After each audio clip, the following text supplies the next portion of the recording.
Hello everyone and welcome back to another video from Finance and Crypto Guide.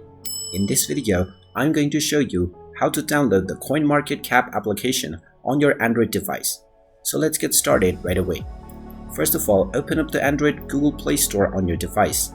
And once you open it up, from the home page, tap on the search box and then simply type in and search for CoinMarketCap. Now, once you find the CoinMarketCap application by CoinMarketCap.com, go ahead and tap on the install button.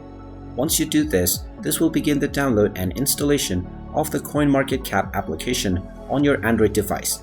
Just wait for a while until the installation is completed, and when it is done, you will see the open button. Go ahead and tap on open, and this will open up the CoinMarketCap application on your device. Once it is opened up, you can continue with signing up or logging in to your account to start using CoinMarketCap right away. And there you have it. That is how easy it is to download and install the CoinMarketCap application on your Android device. If you find this video helpful, make sure you hit that like button and subscribe to our channel if you haven't done so already. Also ring that notification bell to never miss another update from us. Thank you for watching, and I will see you again in the next video.